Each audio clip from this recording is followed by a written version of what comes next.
Sejam bem-vindos ao Que Eu Quiser Cast, todos os nossos convidados especiais, toda a nossa galera. Hoje temos uma convidada muito especial, Maíra Ramos, atleta campeão. Seja muito bem-vinda. Eu sempre digo aqui, Maíra, que todos os nossos convidados são muito especiais e com certeza você é uma convidada muito especial. Para mim, é uma convidada especial porque tive a honra de ser seu aluno também. Vou falar um pouquinho disso daqui a pouco, quando a gente for conversando. Vou ler teu currículo aqui brevemente, é um currículo extenso, mas vou ler um pouquinho para o pessoal te conhecer um pouco melhor, né? Maíra Ramos, fundadora do Instituto Atleta Campeão, criadora do método de treinamento mental, reconhecido no mundo inteiro, formada em coach, especialista em psicologia esportiva e hipnoterapia clínica, tendo toda a formação sido realizada nos Estados Unidos, onde mora há 8 anos.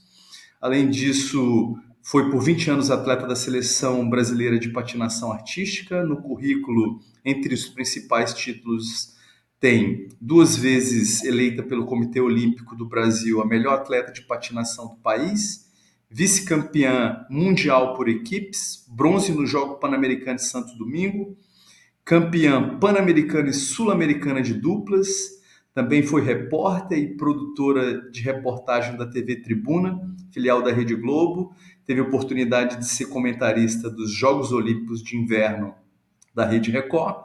Em 2017, fundou a Academia do Atleta Campeão, uma plataforma online voltada para o treinamento mental de atletas de competição, que vem conquistando cada vez mais atletas de competição, treinadores e diversas modalidades esportivas e esportes do Brasil e do mundo. Em 2018, o atleta campeão teve o reconhecimento do COB, Comitê Olímpico Brasileiro, sendo convidado ao Prêmio Brasil Olímpico, a maior premiação do esporte nacional. Então, ao longo desse tempo, mais de 10 mil atletas, treinadores e pais já passaram pelos atendimentos, cursos e palestras online e presencial. Seja bem-vinda, Maíra Ramos, atleta campeão. É isso mesmo, Maíra? Falei certinho? Falou tudo certinho. Nossos atletas, nossos alunos já chegaram à marca de 30 mil, né? Pelo mundo. Atletas Nossa! nos Estados Unidos, a gente tem cursos em inglês também, em espanhol. Estamos em breve em italiano também. Que legal, Maíra, fantástico, parabéns mesmo.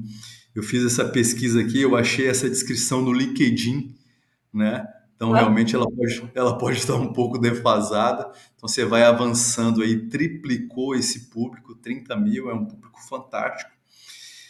Mas conta para mim, Maíra, como que você se sente ao longo desses anos, né? Mais de 30 mil alunos, você vem construindo uma história muito bonita nessa área de treinamento mental todos os dias. Qual é a importância para o teu coração quando você levanta todos os dias desse legado que você vem construindo para esses atletas, para esses treinadores, até para esses pais, né, de atletas que você vem ajudando? Nossa, que pergunta profunda, né? É muito legal isso, porque assim, tudo começou da minha carreira de atleta. Eu fui patinadora por mais de 20 anos, e ao contrário de que muita gente pensa, que a vida do atleta é só treinar, né, que é tudo festa, viajar, competir e tudo mais, a vida do atleta, ela pode ser solitária, ela é difícil, ela é árdua, o atleta, ele precisa lidar com dores físicas, questões emocionais e mentais, e eu passei por tudo isso, né, eu falo que o atleta campeão nasceu das minhas dores de atleta. Então, eu, como patinadora, eu estava no auge, em 2004, estava ali para ser campeão mundial, e eu não sei se você vai lembrar, mas é na época da Daniela Hipólito, da Daiane dos Santos, que a ginástica artística ganhou uma visão nacional absurda, e todo mundo começou a entender o que era ginástica artística a partir dessas atletas, né? A partir dos títulos dela.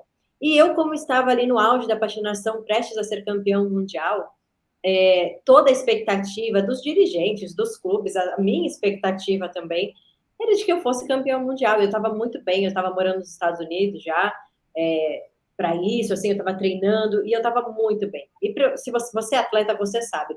Quando você está treinando bem, quando você está no auge, você tem aquela expectativa de que, meu, se eu fizer tudo que está planejado aqui, meu, não tem para ninguém. E eu estava com esse sentimento.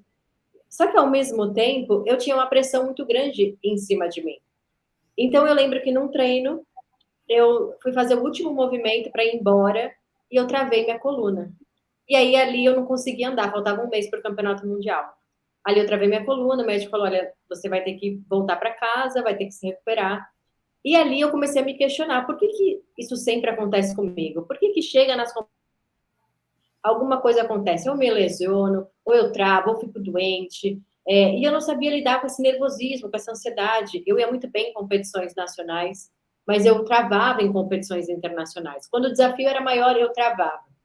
Então, eu sofri muito. Aí tem toda a questão do patrocínio, né, que na época eu tinha conseguido patrocínio, morrendo de medo de perder o patrocínio, que a gente sabe como é caro ser atleta, né? Não é, ser atleta não é para qualquer um, é caro mesmo, se você for seguir alta performance e tudo mais.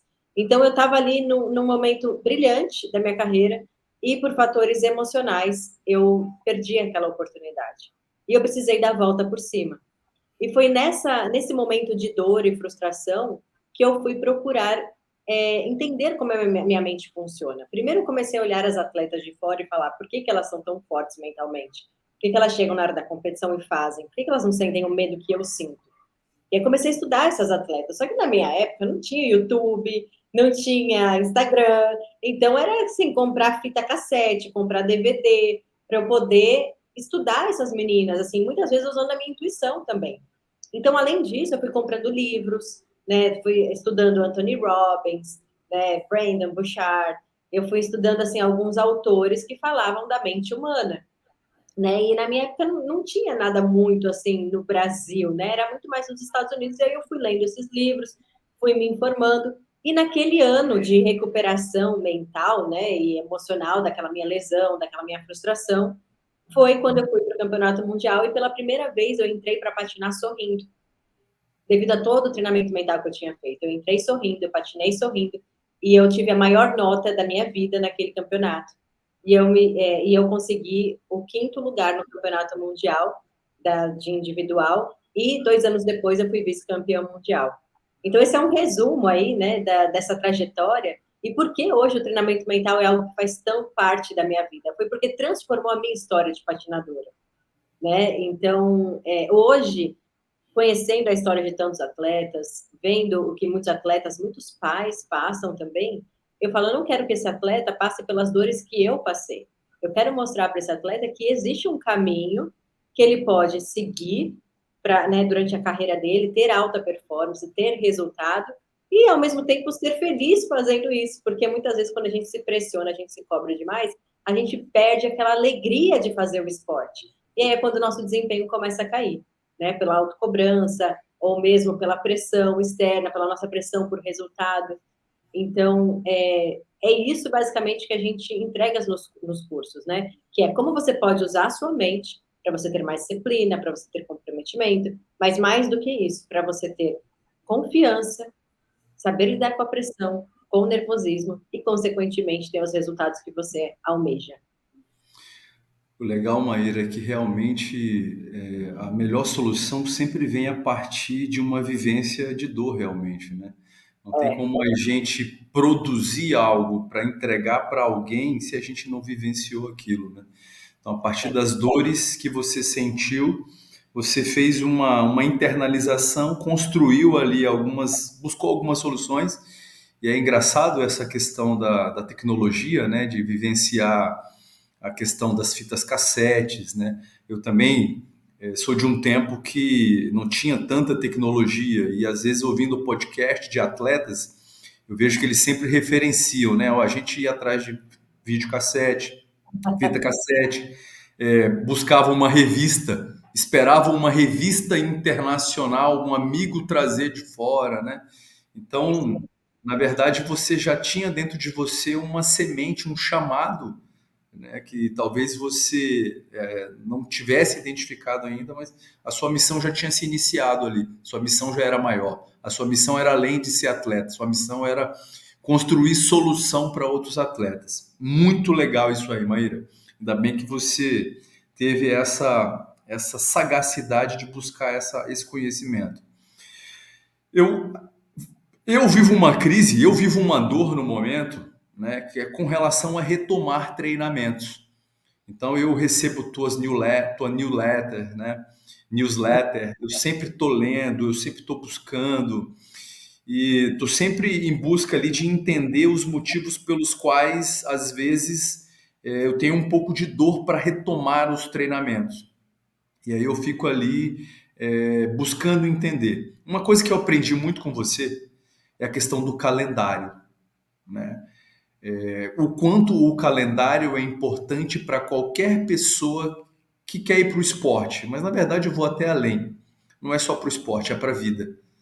Qualquer pessoa que quer estudar para um concurso, qualquer pessoa que quer ir para um esporte, que quer ser bem-sucedido na vida, ela tem que ter um calendário muito bem definido, porque na verdade o calendário é definição de metas, né? E realmente, eu percebi que eu estava com uma dor para desenvolver melhor meus treinos, porque não tinha nada definido a respeito de provas, por exemplo. Então, se você não tem uma prova claramente definida, com certeza você encara diferente os seus treinos. Se você passa a ter uma prova definida, você tem uma meta-alvo clara ali, da qual você passa a se movimentar. Então, uma coisa que você também sempre fala é que o pior treinamento do atleta é o treinamento que não acontece, né? Quando você está avaliando, conversando, cuidando de alguns atletas, quando você está cuidando dessa parte do treinamento que não acontece, quais são os cuidados essenciais que você tem ao avaliar esse atleta? No sentido emocional, você diz? Emocional, é. Então, vamos por partes. Primeiro, essa questão do calendário, né? O calendário para um atleta é muito importante. A gente tem que separar primeiro o que é desejo e o que é objetivo.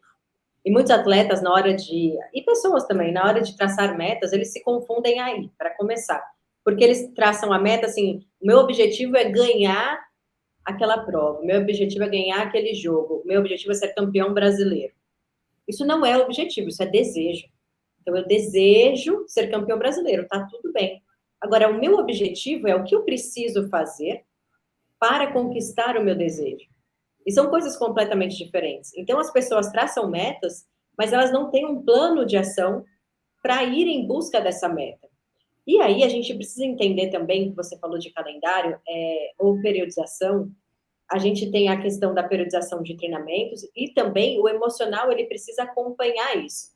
Porque, por exemplo, depois de uma prova como um Ironman, né, que é extremamente desgastante, uma prova de triatlon assim, muito desgastante, ou de uma competição grande, enfim, o atleta ele vai ter uma queda natural, tanto do psicológico quanto do físico. Se você tentar puxar o teu físico, o teu psicológico não vai acompanhar. Pô, às vezes você está até motivado mentalmente para continuar, mas o teu físico não aguenta.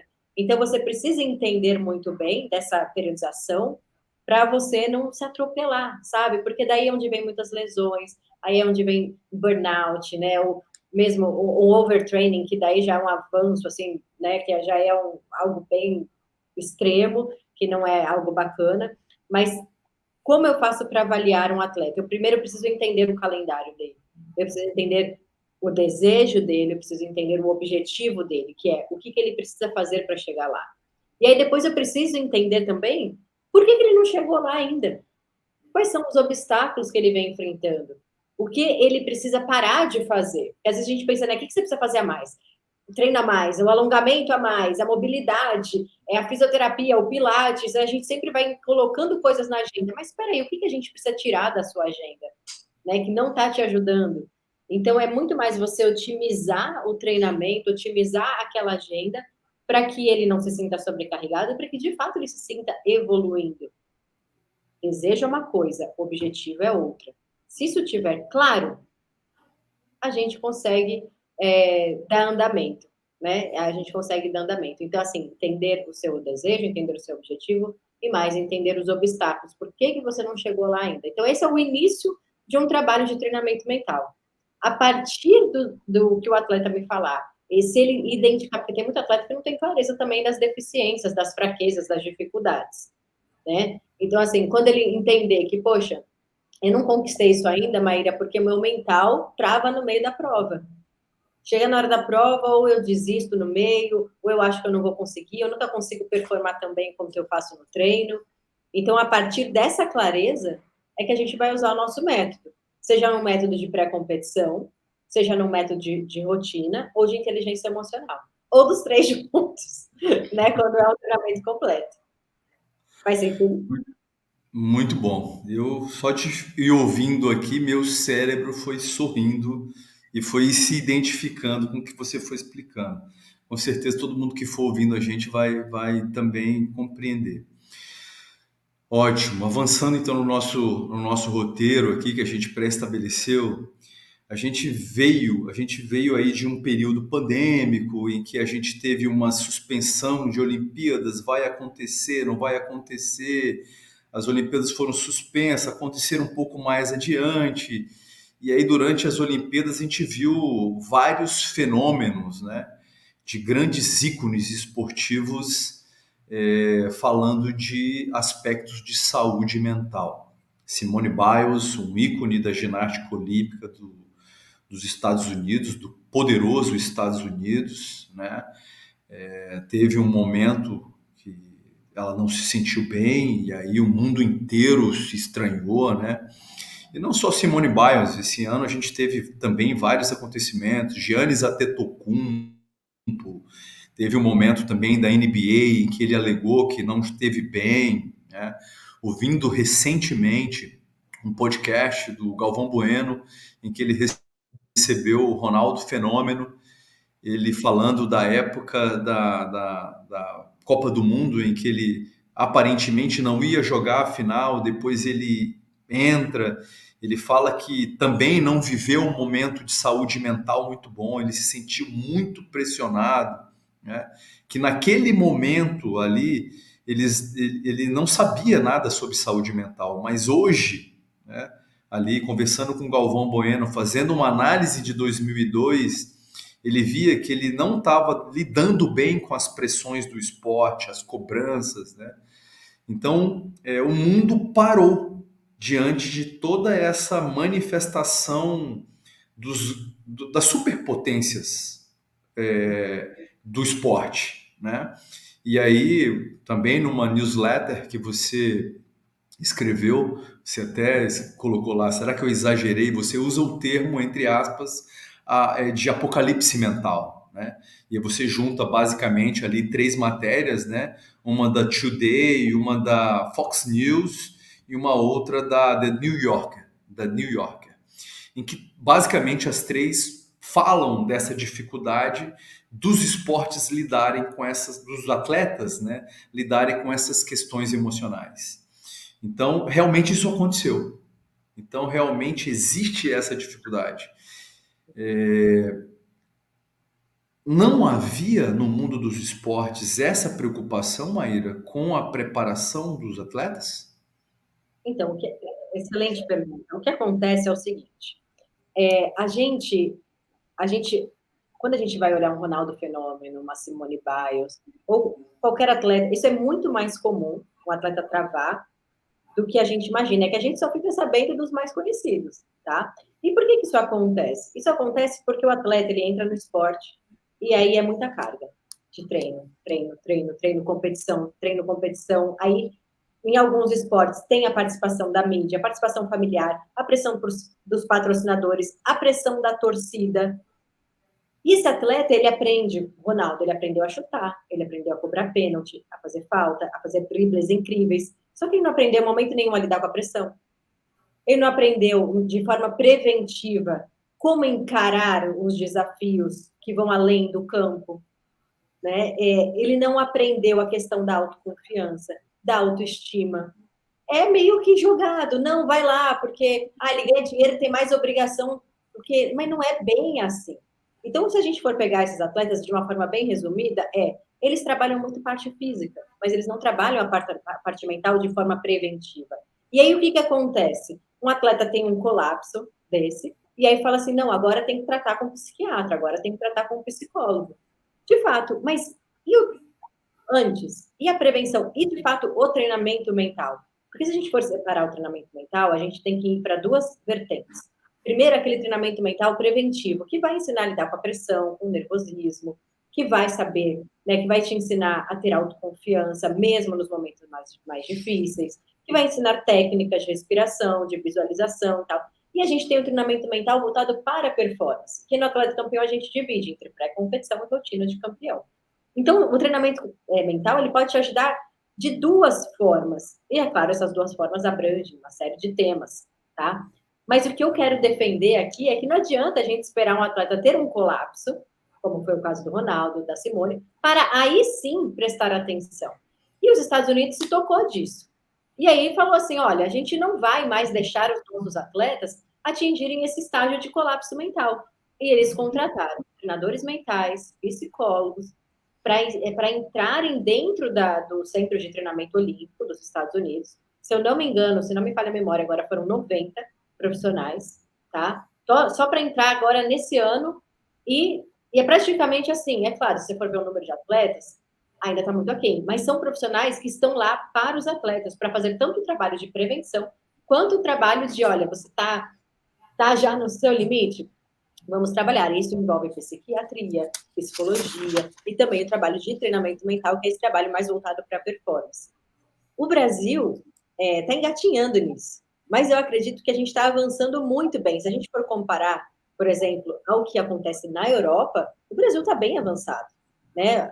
Portugal, eu sei que tem muitos ouvintes aqui também de Portugal. Nós temos muitos alunos de Portugal. É um povo estudioso, é um povo dedicado. Eu adoro os meus alunos de Portugal. E vem avançando muito na Europa, mas o Brasil ainda, eles vêm buscar o treinamento mental no Brasil para poder aplicar em Portugal. Olha que interessante, né? E aí o atleta campeão, sabendo dessa demanda também, a gente expandiu todo esse trabalho aí ao redor do mundo. Então, assim, está melhorando muito, João, está melhorando, está evoluindo, e é por isso que a gente precisa falar disso, porque tem muitos atletas que nem têm ideia que isso existe. Que legal, que legal, que legal que o que eu quiser Cash está tendo essa oportunidade de tratar com Maíra esse assunto tão legal. Estamos caminhando para a nossa reta final. Vou fazer algumas perguntinhas assim mais rápidas. Quero te fazer uma pergunta sobre Wooden, Bob Booman ou Phil Jackson? Qual desses três? Ou nenhum dos três? Você acompanha meus últimos posts, né? Olha,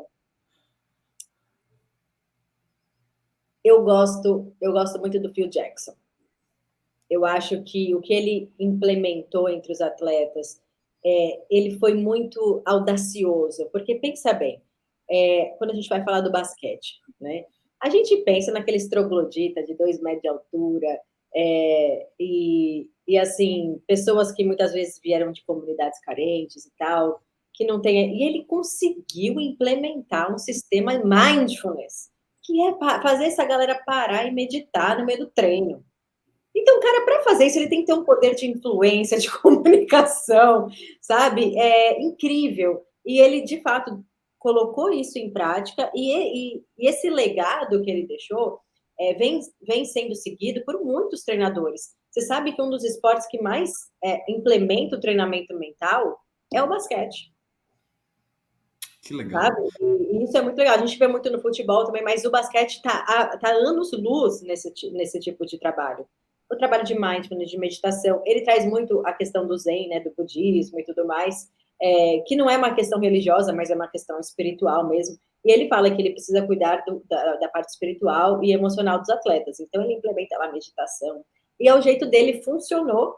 E muitos outros que vieram depois dele acabaram por implementar também esse tipo de treinamento no dia a dia, né? Então, não é só o treinador mental que pode implementar, mas o técnico também. O técnico, eu falo assim, ó, o técnico não é um diferencial mais de alguns profissionais entender de treinamento mental. Hoje, principalmente depois da pandemia, é um pré-requisito obrigatório para quem quiser transformar um atleta comum num atleta campeão. Legal. Então você é Phil Jackson. Você assistiu Last Dance? Assistiu, né? O Assisti, documentário? claro. Tem um momento surreal que o Michael Jordan fala que precisa muito do Scott Pippen, né? E o Pippen não suporta mais a pressão dos jogos, né? E o Pippen fala que precisa ir a Las Vegas jogar. E aí o Jordan convence o Phil Jackson a liberar o Scott Pippen ter alguns dias de folga em Las Vegas. Olha que coisa, né? Olha a flexibilidade e a visão do Phil Jackson, né? De liberar um atleta numa temporada para passar alguns dias ali num cassino para poder voltar para as partidas finais. Qualquer outro modelo de gestão, de coach ali, poderia achar isso uma maluquice, né? Mas eles voltam e eles fecham a conquista. Então, realmente, o Phil Jackson tem uma visão fantástica. Mas eu sou muito fã do Bob Bowman, o técnico do Michael Phelps, da parte em que ele convence a mãe do Phelps, porque ele era muito novinho, o Phelps, né? Quando ele precisava, quando ele começou, né?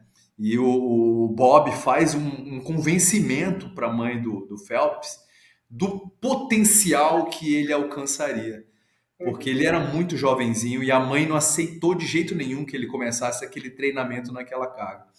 Realmente eu sou muito fã de esporte. O esporte é algo que cura o nosso mundo, é realmente uma ferramenta de cura do nosso mundo. Esporte do coração. Meu esporte do coração, Patinação? olha, eu vou te falar assim, claro, a patinação foi o meu esporte, eu acho que é o esporte mais bonito do mundo em termos artísticos, né?